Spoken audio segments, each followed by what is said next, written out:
Okay, what's up, podcast? So today I have Barbie Thomas on. How are you doing? I'm great. How are you? I'm good. It's nice to meet you. So Barbie, as everyone can see, and people who are listening may not be able to, you lost your arms when you were 2 years old, correct? Mm-hmm. And So haven't found them since. what? And I haven't found them since. Well, it's awesome that you can be positive about that, and that's kind of why I wanted to get you on and get your insight on what you've been through in your life and everything.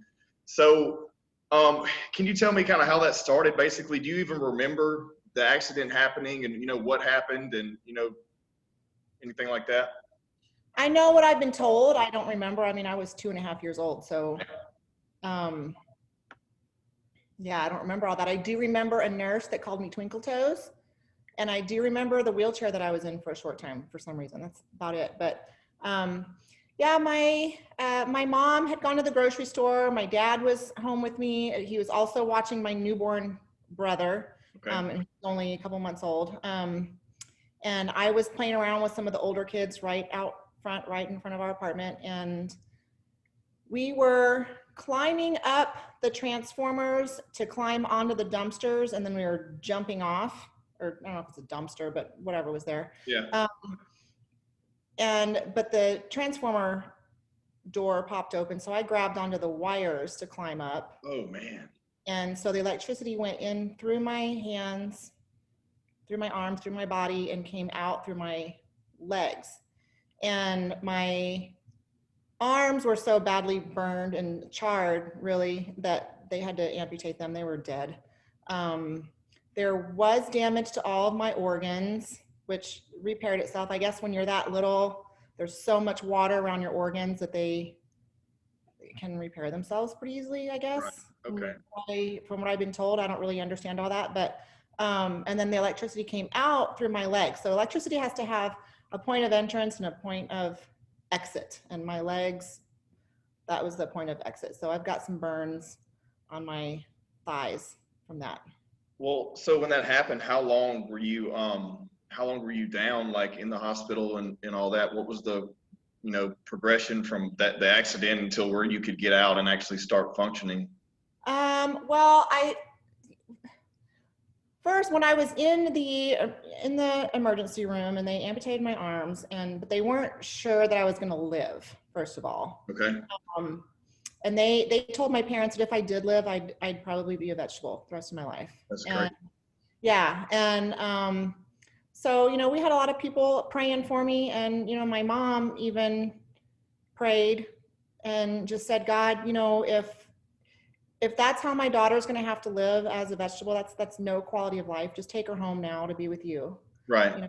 But she prayed, how there's always that negotiating time, and she prayed and said, God, if you let her live and let her be healthy, I promise I will make her into somebody. I will teach her how to be independent, and I will make her somebody. And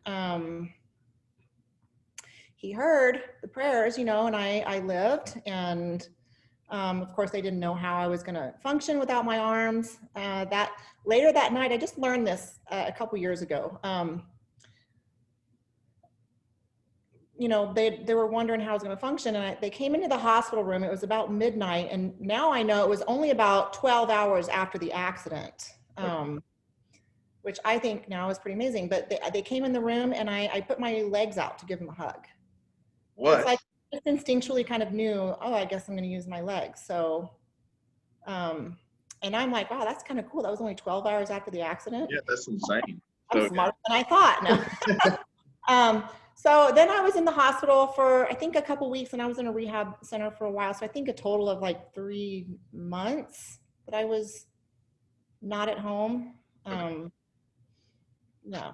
So, and then, well, I guess, so what point or what age do you remember earliest, after that happened, and basically, remember start, I mean, from what I remember, I think I can vaguely remember back to like preschool, like 4 years old or something. Yeah, that's about all I remember too. Yeah. I do remember one time when I did have arms. I don't know if I was with a friend or a babysitter or who, but I was laying on my tummy, coloring with my hands. Okay.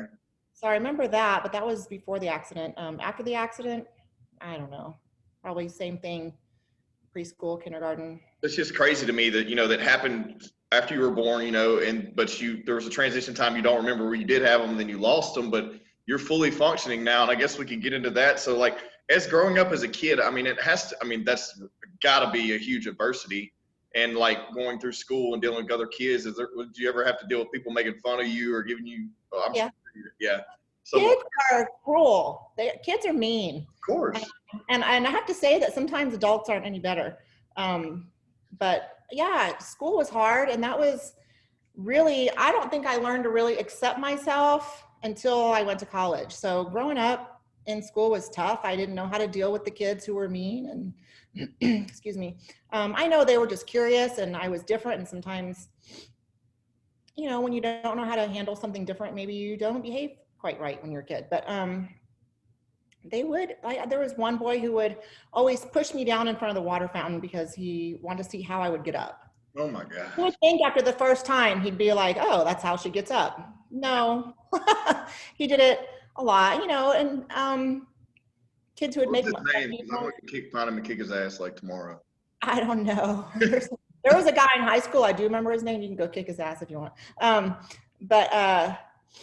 Yeah, they would just be rude when I was eating lunch, or in junior high. Junior high is the worst though for anyone. Yeah, everyone's kind of discovering their identity, and it's like insane bullying. Yeah. And they're jerks.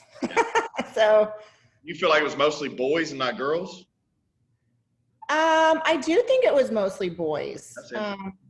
Yeah, like when I was in junior high, there was one kid who, I think he just had it out for me. I don't remember his name, but when you're switching classes, there are hundreds of kids in the hallway. I mean, it's like a herd of kids coming out of their classes, and he would knock my backpack off my shoulder because he knew I had to sit on the floor to use my feet to pick it back up, and I couldn't with all the kids in the hallway. So I'd have to stand there and just kind of watch my bag get kicked all over until I could get it. And he thought it was hilarious. He did that all the time, and he would yell stupid stuff out of the bus window at me. And so you seem so positive. You didn't have like no retaliation traits back then. You just kind of dealt with it.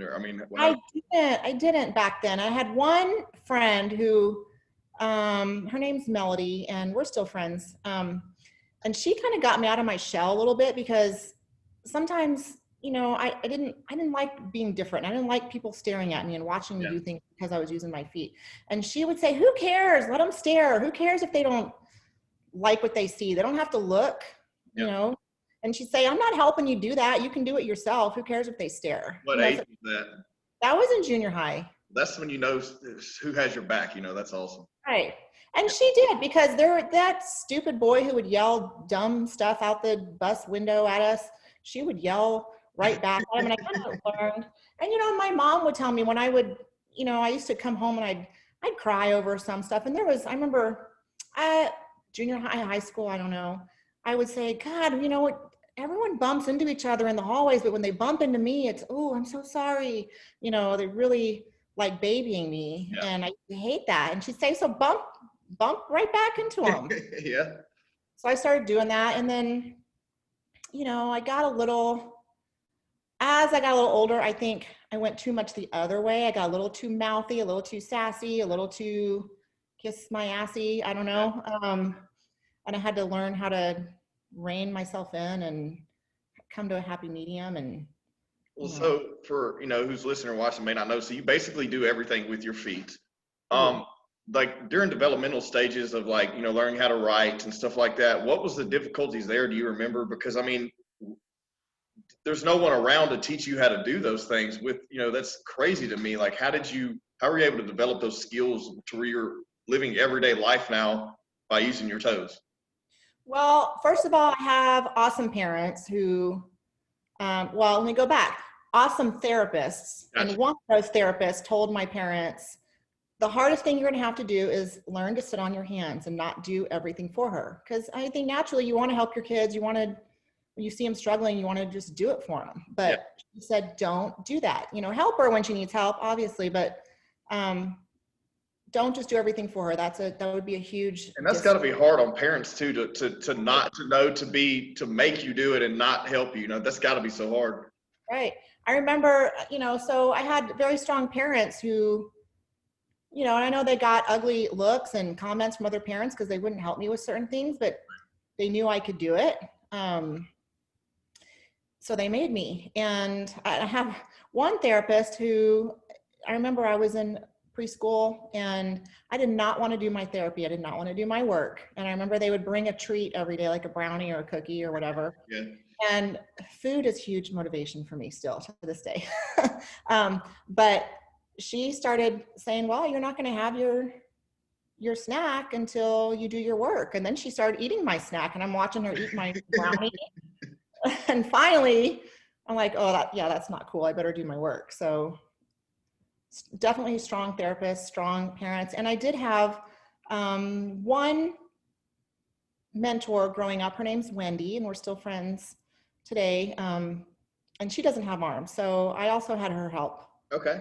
I needed it. Yeah. And so was she born without them or did she lose them, or how did that work? She was born without her arms. So that's all she knew. Right. So, I mean, you pretty much you had a good mentor then. That's amazing as well. Well, so I guess so for everyone that's listening, watching, so what all do you do? I know you live your life, but what's the most unique thing you can do with your feet? Besides what I've seen is drive. You drive, right? I do drive. I do everything. So pretty much everything you do with your hands, yeah, I do with my feet. There's very little I can't do. So crazy. So your hair, your makeup, you get dressed. Yeah, I mean, I can't put my hair up in a ponytail. Haven't figured that one out. And I think that's just because I need longer toes. Yeah, there's very little I can't do. So pretty much anything you can imagine, anything that you do, I do it. So it's interesting you say that, and they say that humans are supposed to be able to use their toes like their fingers, but over thousands of years of being, lazy and putting layers and layers, whether it be concrete or carpet or shoes or socks on over our feet, that we don't have access to those, metrics anymore. But I just heard, it's funny because I just heard this like a month or two ago. A friend of mine is a physical therapist, and he was telling me, he's like, your feet suck. You're putting weight on your feet wrong, and you need to start practicing like strengthening your toes because you should be able to move them independently like your fingers. And I think it's interesting because I've seen some videos like of you doing things like tasks like cooking and stuff like that. It's insane to me how much functionality you have in your feet. Yeah, well, I used to play the piano. I played the piano and the organ growing up, and I used my feet for that. So not so great at that anymore because I haven't done it in years. But yeah, in fact, that kind of reminds me of one time when I was checking my kids out of the kids club at the gym, signing them out. Yeah.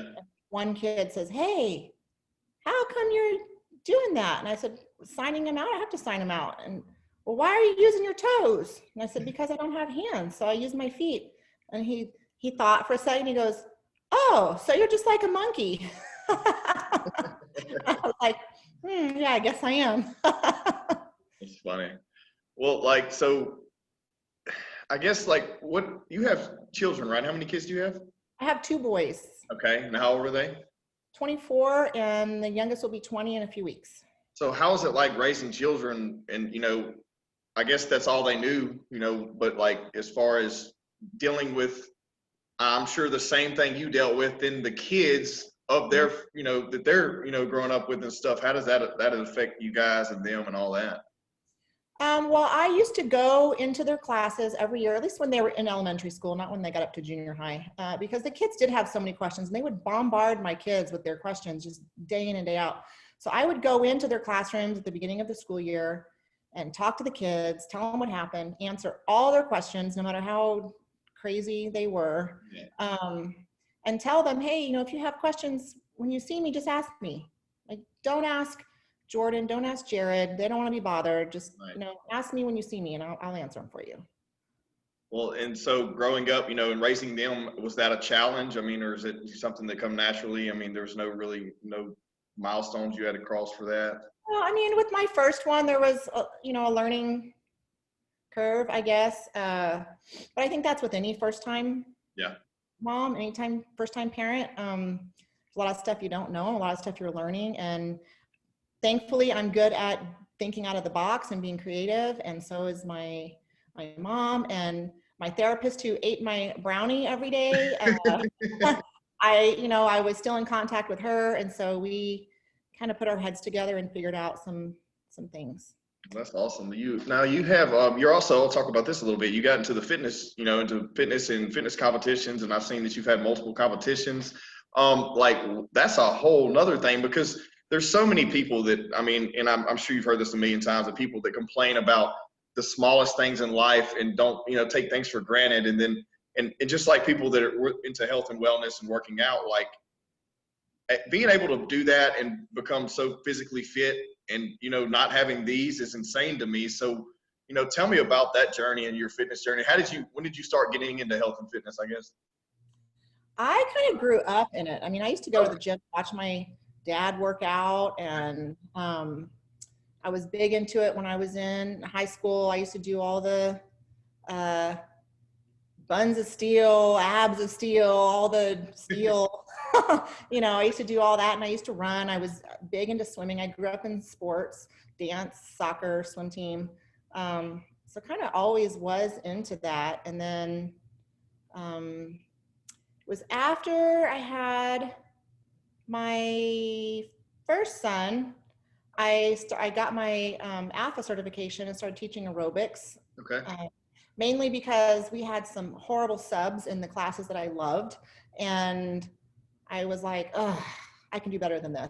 So I got my certification and I started teaching. And then I was a huge magazine junkie. I loved all the Muscle and Fitness, Oxygen, all the magazines that were big back then.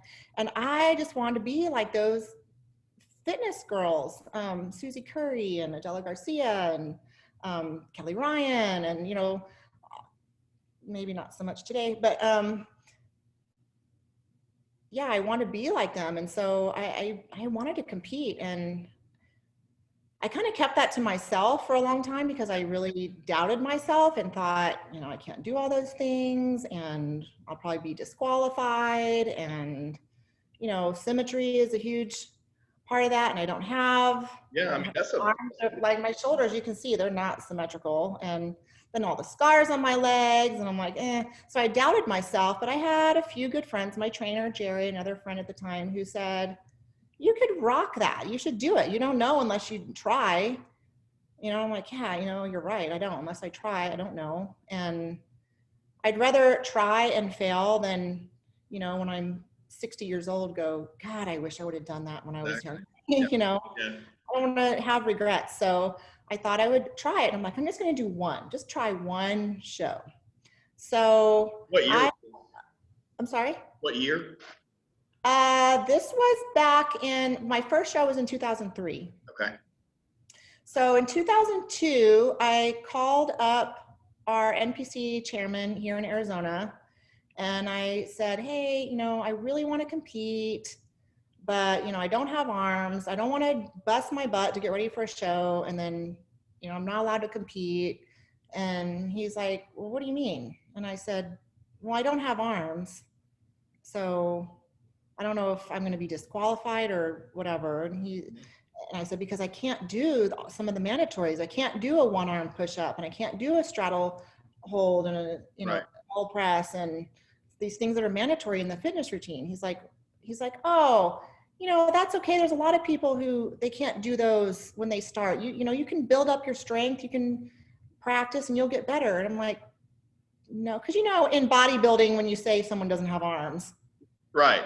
Usually he's thinking you don't have muscle definition in your arms. Right. Your arms are small, your arms are weak, whatever. Exactly. And I'm like, no, I can't. Like you have to have one arm to do a one-arm push-up. Yeah. He's like, no, but a lot of people can't do those when they start. You just have to, this went on finally I was like, oh my God, this dude.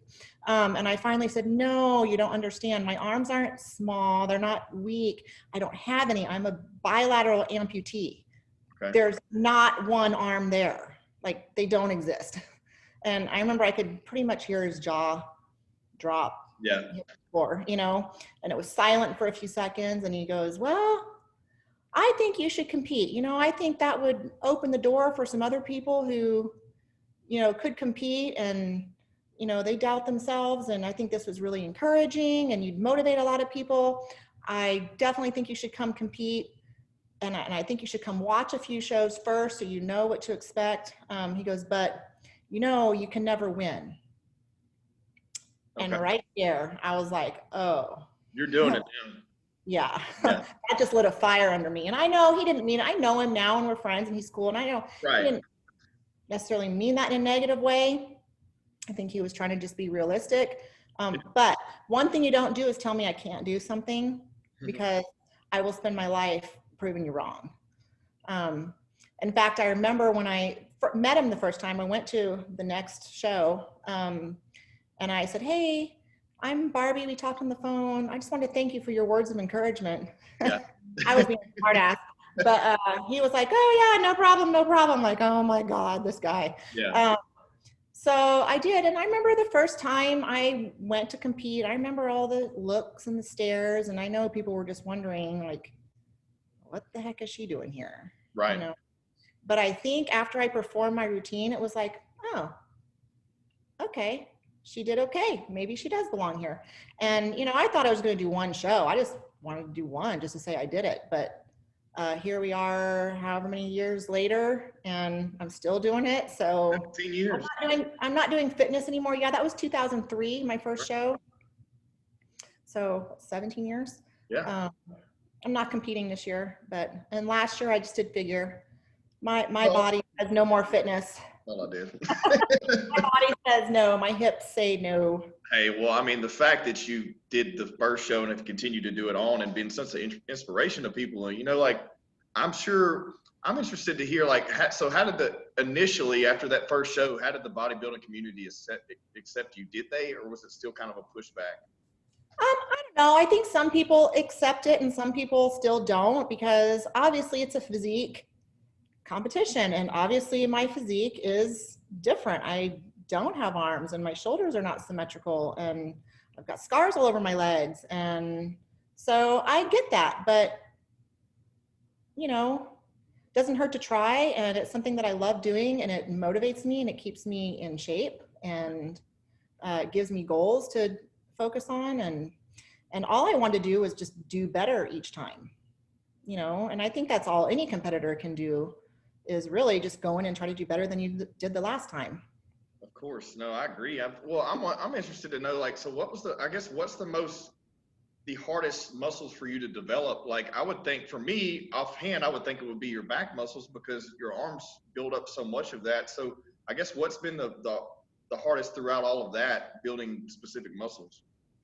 You know, I really don't worry much about my upper body. My upper body tends to get super lean and you can just kind of see the muscles there. But yeah, you're right. You use your arms to do shoulders and chest and back. And I think just the way I function every day, the way I do things, my back gets a lot of work anyway. Yeah.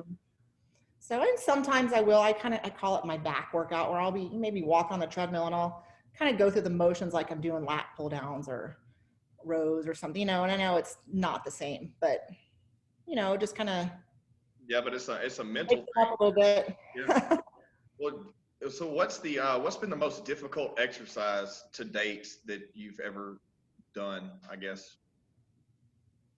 Difficult exercise. Yeah, like one specific. Because I know we're gonna have a lot of fitness people on this thing too, and then I want to go to some other stuff as well. But I wanted to hit the health and fitness for a second. I don't know. Difficult exercise. They're all. I don't know. That's a hard question because I can't think of one that's like super difficult. Well, that's good. Okay, you know, RDLs. I just cannot get, even though we try different ways to do those, that never quite hits me right. Mm-hmm. So can you elaborate on what that stands for so the people that are listening don't know? Romanian Deadlifts. I wanted to come to me. Yeah. So yeah, those I just never, even though we've tried different modifications and different ways to do it, just Yeah. But you know, that's okay. We don't need those. Yeah, I mean, I'm sure it's interesting to, to be able to come up with specific, alternatives to what normally you would use to build muscle groups for you specifically. I'm sure that's been a And challenge as well. fortunately, I've had some trainers. I haven't always used a trainer, but I've had a few that were great about thinking outside the box. And right now I'm working with one who, she is freaking amazing. She always is thinking of different ways we can do different exercises. And I love that. Like, she doesn't underestimate me. She just says, hey, we're going to try this today. Yeah.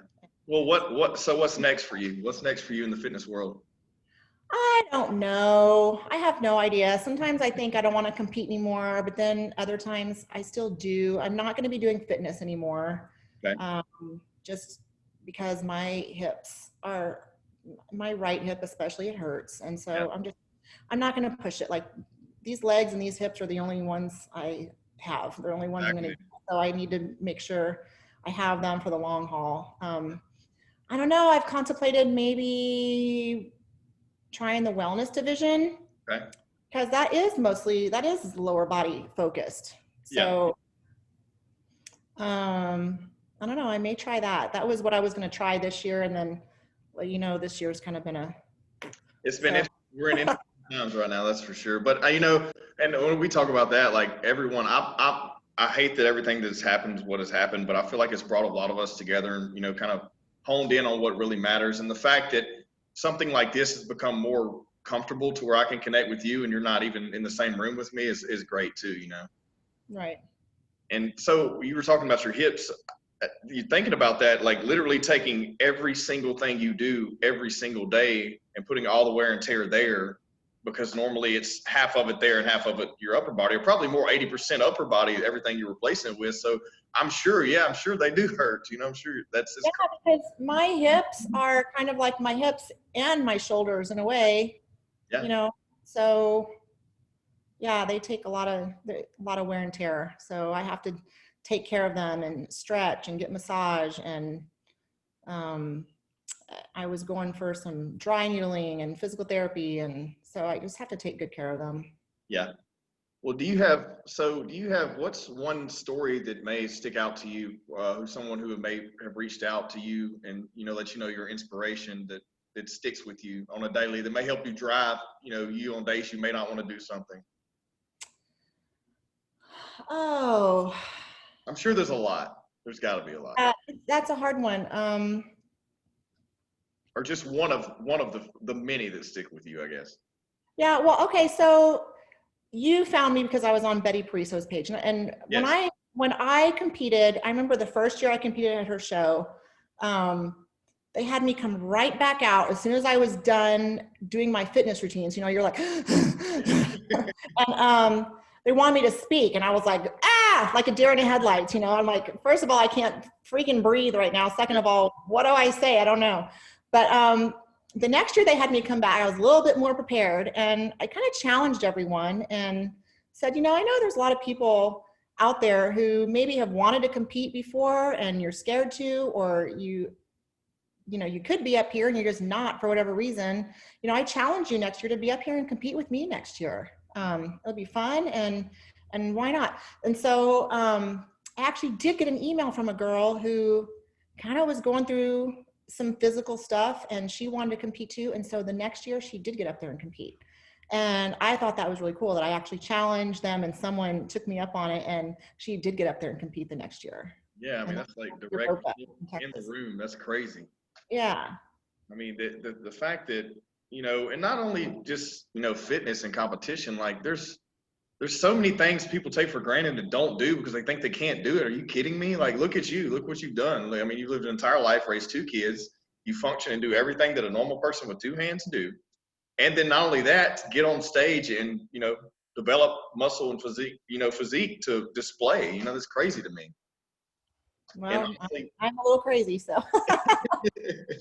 Well, I guess on a more personal level, what are some things that kind of drive you on a daily basis that doesn't really have to do with health and fitness, but just living a positive life? Because you seem like a really positive person, and is that sometimes that people develop that at some point in their life, and then others never get it, and then some always are that way, so. Yeah, well, I think that also goes back to the parents that I have, because I was really a negative Nancy growing up. I mean, I had a bad attitude and I was very negative and I hated myself. And I mean, I used to pray every night that I just wouldn't wake up the next day, because I hated myself that much. I hated being different that much. See, so stuff like that is exactly what I want to hear, because someone's going to hear this and feels that way. And I guarantee you this will make some kind of difference. Yeah, I hope so, because it was my mom who would say, your attitude is what keeps people from being friends with you. People see that attitude and it's a bad attitude. Who wants to be around that? And if you can't love yourself, you don't learn how to love yourself, how do you expect other people to love you? Yep.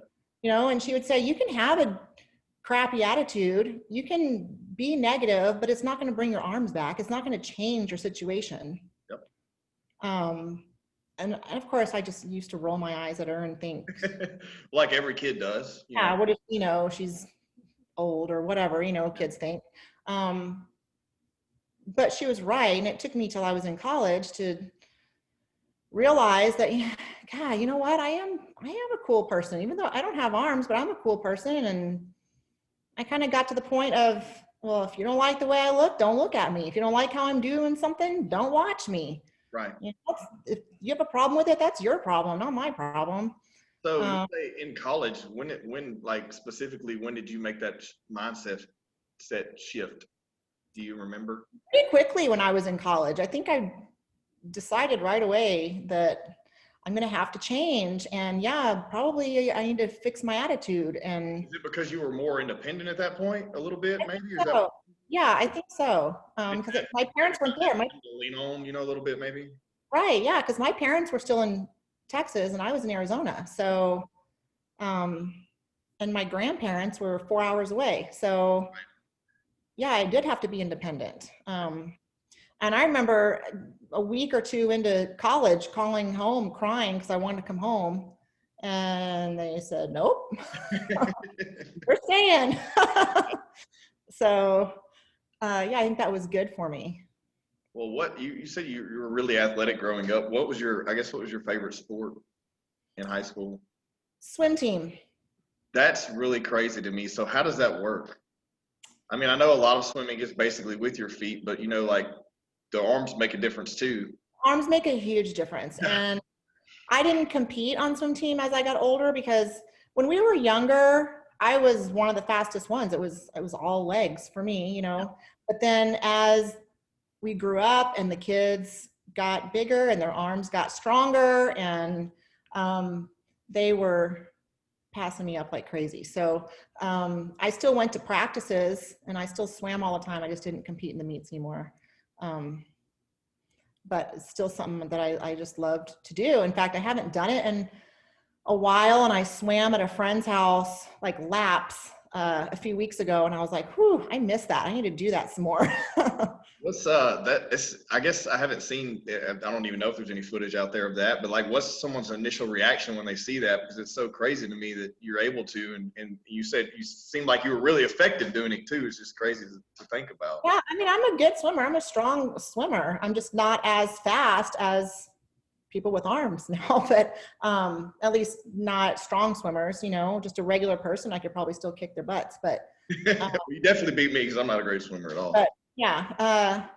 So, and even like friends that were there at this pool party I was at, one of the guy that I'm talking to is like, man, I guess I've never seen you swim. You're a really good swimmer. Yeah. Like, yeah, I am. Thanks.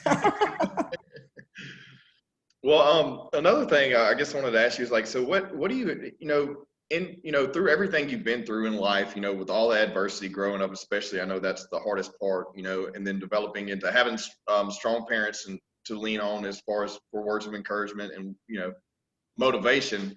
I guess what are some of the things that you would say to any individual out there who's maybe struggling with anything, not necessarily, an amputee, but of course, those as well, but someone who may just be struggling with one little thing in life that may, just it's overwhelming them? Well, first of all, adversity is what makes us stronger. So I don't think adversity is necessarily a bad thing. It's just how you choose to handle it. But I mean, there's a lot of things we can't control. Like I can't control that my arms are gone. And I think people stress too much over things they can't control. So, quit doing that, accept the situation for whatever the situation is, try to make the best of it, try to, I like to always find the silver lining when I can. And if it's something that they're in a situation like mine, or I also think if there's a will, there's a way. I know that's kind of a cliche saying, but I think it's true. And those cliches, those cliche sayings have a lot more meaning when it's someone who can, deliver the message better. And I feel like you are. Well, good. Yeah, but when there's a will, there's a way. And, there's a quote, I can't remember who said it, but you will not get a positive life from having a negative mind. So I think sometimes, and I think too, we hear all the things we tell ourselves. So, when you're telling yourself, I'm no good, or if I used to just say I was ugly and I was, different, and I didn't like all the things about me. And I would, myself heard those things. Yeah. That's horrible grammar, but no, I know, it makes complete sense. I heard all those things, and you start to believe all those things. So I think you've got to have better self-talk, more positive self-talk. And I have to do that sometimes. I mean, I give them little pity parties once in a while, and I think it's okay to do that. I think that's normal. That's human. Mm-hmm. I think it's okay to have those feelings and feel them, but then don't unpack and live there. Move on, pick yourself up, tell yourself more positive things, and move on. Yeah, I mean, I think you're right, because like when people beat themselves over everything, and it's funny you said, you hear what you say to yourself. There's a big thing now where you'll hear, if you get into any kind of motivation stuff or the business logic or fitness or whatever, where people are like, I manifested that to happen. I mean, and you think about that and it sounds almost like crazy and magical. It's like, come on now, really? But if you're constantly telling yourself you're going to do something and you have the energy to do it, I feel like you eventually will do it, It's just, yeah, I mean, and so you can call it manifesting or call it staying on your own ass, holding yourself accountable, whatever it is you call it, like, it really, there's something to that. Yeah. And the other thing that I think, and it's something that it's a lesson I've learned before in life, and I'm kind of learning it again right now, is that attitude of gratitude. Yes. People talk about, because when you focus on the things that go wrong, that's what you see. But if you try to be grateful for everything and count your blessings, then those are the things you see. Yeah. So.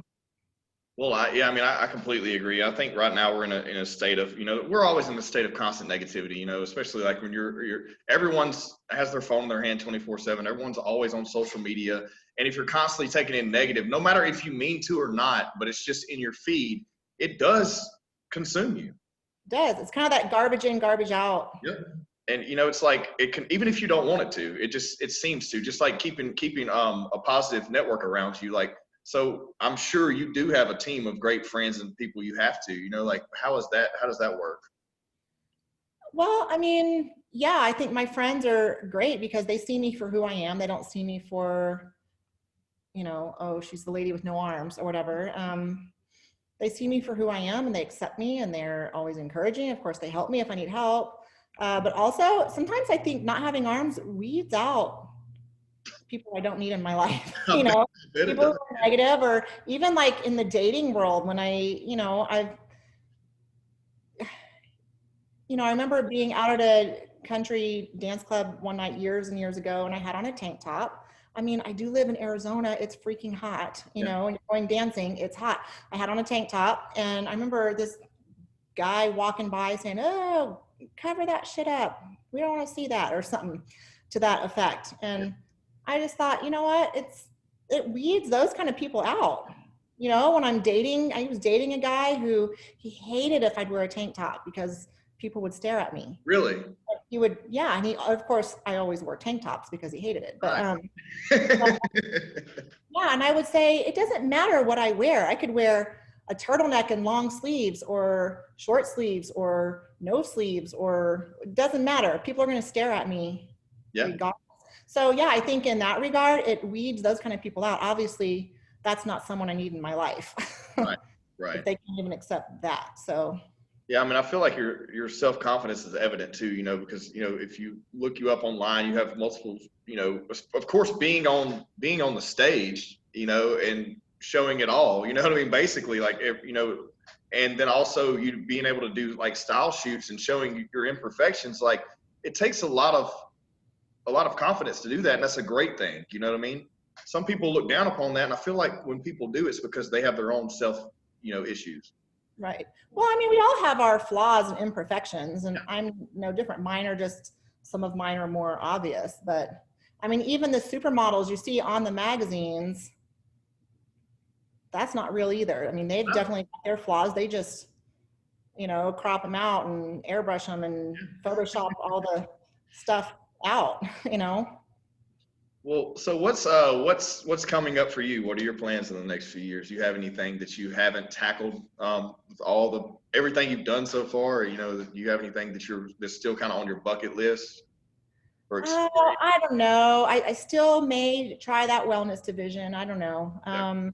As far as fitness, everything else. Well, actually, the other night I was with friends. We're out for a birthday dinner, and we were talking, and I do skydiving. Really? And yeah, I love it. Tandem. Well, how many times have you dove? I've gone 6 times now, 6 or 7. So so we were joking about the whole the world record thing. Like, you know what? I probably am the only armless person who's skydived that many times. We should call up these people and make it a record. Good. So that's definitely something, Something. I mean, I don't know. It's fun. I mean hell, I hate heights. There's no way you're getting me in an airplane and jumping out of it. I'll get in an airplane, but I'm not jumping. Hats off to you for that, for sure. It's super fun. I love it. To me, it's just, I'm way up there in the airplane. To me, that's when I'm at my most calm and peaceful and kind of just get in my head and with my thoughts. And then, I don't know, when we jump, it's like for a split second, you feel like you're falling, but then you just feel like you're floating, and I love it. Yeah, keep doing that. I'm gonna watch you. I'm not doing it. Have you had an opportunity to work with any children or anything that may be amputees? Not necessarily arms, but anything, because I feel like it's being an inspiration, no matter what limb it may be, is a big deal to someone in that position. Absolutely. In fact, I'm involved with a nonprofit group called Nub Ability. Like, instead of disability or ability, it's nub, because like, this is my nub, right? So any amputees, or even if they were born that way, we call them our nubs. Nubability.org. And it is a sports camp for limb different children. And we have, I think we're up to like 21 different sports that we coach now. And all of our head coaches have either succeeded at the collegiate level or higher. And we have hundreds and hundreds of kids who we've reached all over the world. And it's awesome, because we get to work with them with not only sports, but daily life activities. And we keep in contact with them throughout the year, not just at camp, and encourage them and help them with whatever they need help with. And that's an awesome experience. I mean, the first year that I did that, I was scared. And then the first night I thought, oh God, what did I get myself into? Yeah. But by the time I left, I was like, I couldn't wait to come back next year and do it again. And I think those kids, I think we're there to help them and change their lives, but I really think those kids touch us and change us too. And so, yeah, I love the camp. Is something I love. And if ever want to look into, just look them up online. They're awesome. Definitely. I want everyone to hear that. So it's nubability.org. So we'll definitely put that out there. When I put this episode out, I'll also put a link to that. And can anyone donate on there as well, I'm sure? Oh, absolutely. They definitely need donors whenever possible. Volunteers at camps. And usually we have a huge summer camp. It's in a little town called DuQuoin, Illinois. and that's our big all sports camp. So it's all the sports, and it is from Wednesday to Sunday. It's exhausting, but so worth it. But they also have mini camps all over the country that focus on one or two sports. So yeah, volunteers are always welcomed, and donations are always welcomed, and come out and see what it's all about. It's amazing. Like you will fall in love with the kids for sure. Well, I definitely I did. So normally I get my my guests a gift, you know, for being on my show, and I really had no idea what to get you. So I definitely want to make a donation to that, you know, organization, if that's okay. And before we close out, and like I said, I appreciate you coming on again today. Like, do you have any final thoughts? Anything that, you know, anything you may want to plug that you have going on? Anything that you may need to say that someone needs to hear? Anything like that? Oh gosh, now you're putting me on the spot. I don't know. I think we've pretty much covered everything about being positive and not, you know, focusing on the negatives, and being grateful and not stressing over things you can't control. I mean, I think we've covered a lot of that. Yeah, I mean, if you need a kick in the pants, call me. I'll encourage you. I'll do what I got to do. So are you active? You know, are you active right now on any social platforms? Do you do anything on YouTube? I know you have a YouTube channel. You have a I don't do anything on YouTube, and so it's so sporadic. I'm not good like you of doing it regularly. Like industry, so that's oh yeah, I should put that on my YouTube channel, and it's like I haven't posted anything in 2 years. Hey, if you need help with that, you call me and I'll kick you in your ass on that. Yeah, I know. I need to be better at that. I was for a while. Putting some of my pole skills on there, because that seems to be. Oh, I saw that. Let's talk about that real quick. So you're doing that for exercise, and that's a whole other thing in itself. Yeah, it's just fun. It's a challenge, and something I've been doing for a couple years now. But yeah, so sometimes I'll post workout videos up on YouTube, and then I forget for years to do anything else. It happens though, but you just got to remember that every time you do that, somebody needed to see it. I feel like if that one little nugget I can give you is that if every time you don't think it's cool to post or not to worry about it, I guarantee you there's somebody out there that needs to see it today. Yeah, and that's why I don't sometimes. Like, oh my God, how many times do people want to see me do sit-ups on a pole? Or how many times do people want to see me doing every time you do whatever? It's, you know, but someone different looking every time too. You know, it's always the same people.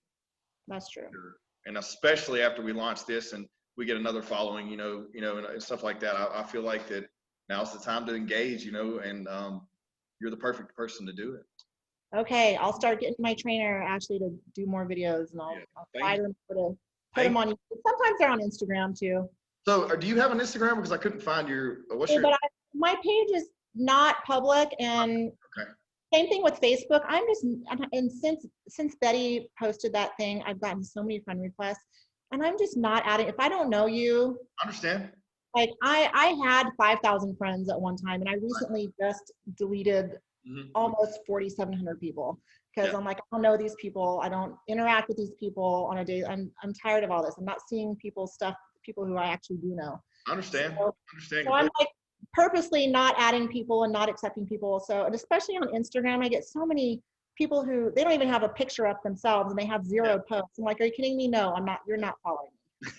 Probably agree. Well, that's cool. For now, I've been using your hashtag, so I'll just put it out there. And you know, it's fitness unarmed, right? Yeah, and I know I need to go on and fix my website. Something happened with it, and there's a lot not working on it. That's something I do need to do also.